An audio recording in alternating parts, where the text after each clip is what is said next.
Assalamualaikum warahmatullahi wabarakatuh. Salam PKH, ibu-ibu semuanya.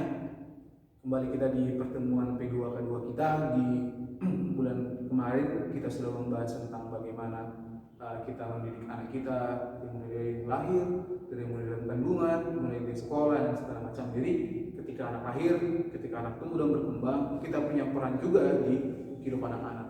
Ketika kita tidak melakukan hal-hal yang berbau positif terhadap anak, akan timbul hal-hal negatif nanti yang akan terjadi terhadap anak. Karena kita adalah guru di dalam rumah, guru dalam keluarga.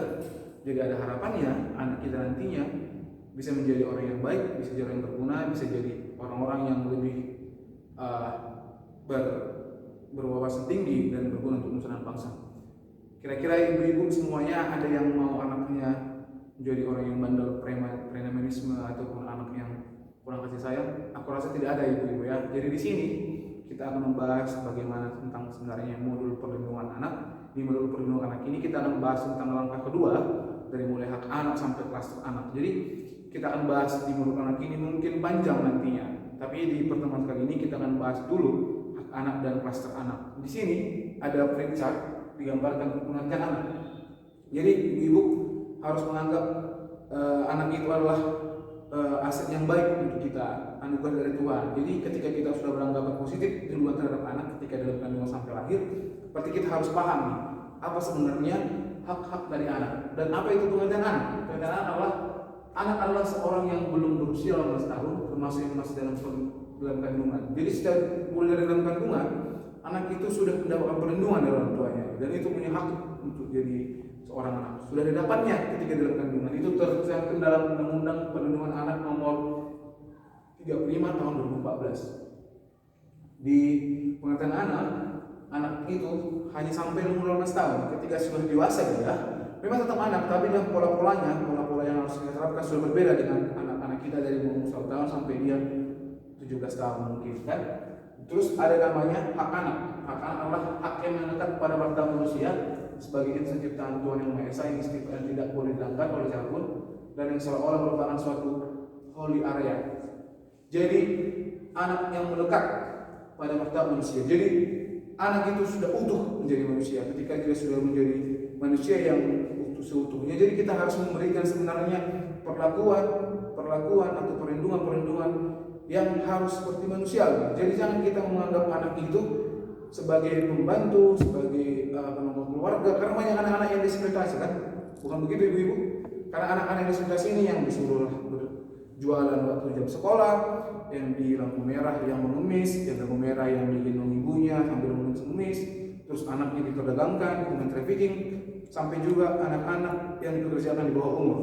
Jadi penggunaan hak anak itu haknya harus dapat, hak untuk hidup, hak untuk mendapatkan kasih sayang, hak untuk mendapatkan sekolah dan segala macamnya. Jadi di sini haknya itu harus terpenuhi dari mulai lahir.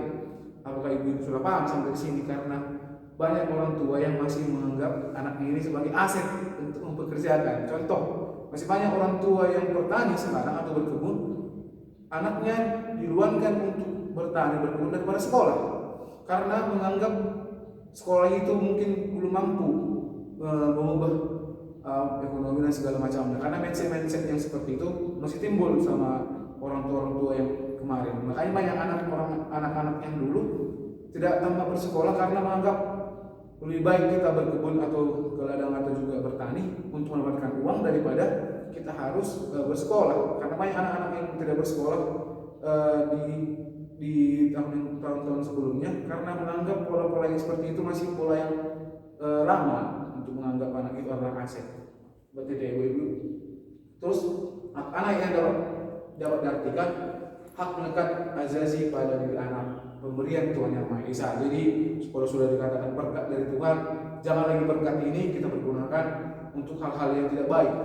Terus hak sejak dilahirkan bahkan di saat kandungan, sudah seperti saya bilang tadi ya ibu. Jika tidak dipenuhi hak anak, jadi bisa dipidana sampai namanya pelanggaran hak. Terus jika orang tua tidak memenuhinya, melanggar undang-undang perlindungan anak, orang tua tidak mampu, negara harus ambil alih. Di sini peran negara juga andil untuk menentukan.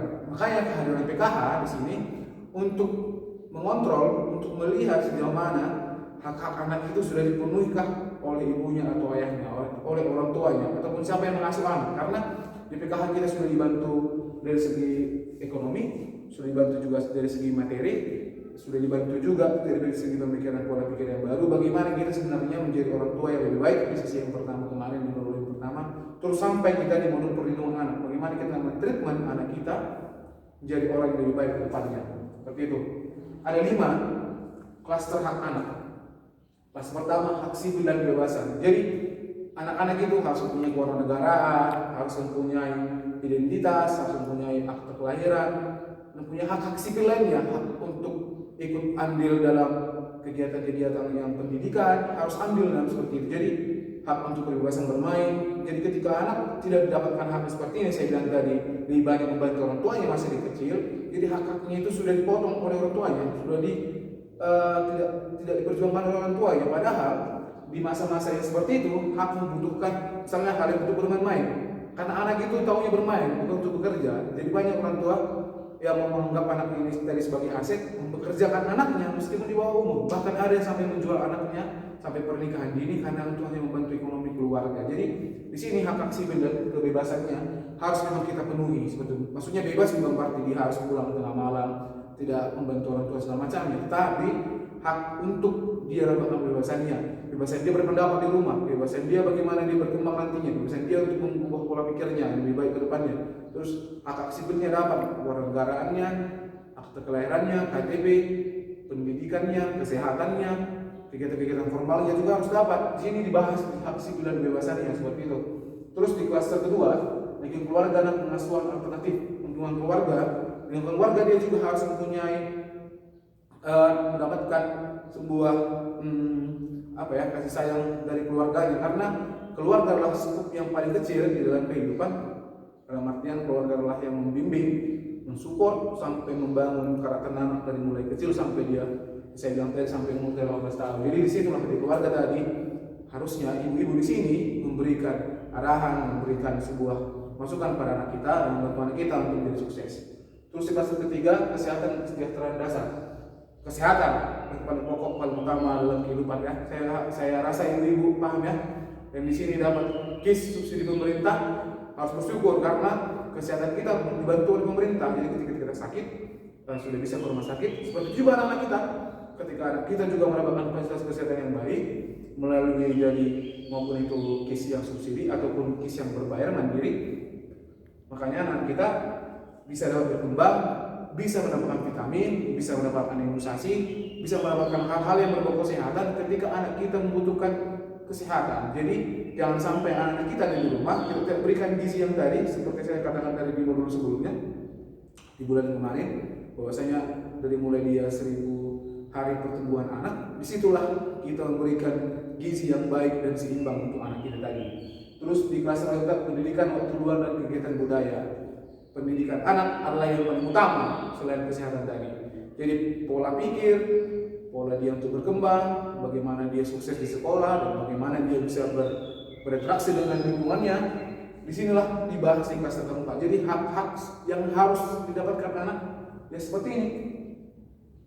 Dari mulai pendidikannya yang harus dia bersekolah, wajib sekolah kita kan di SD sampai SMA gitu.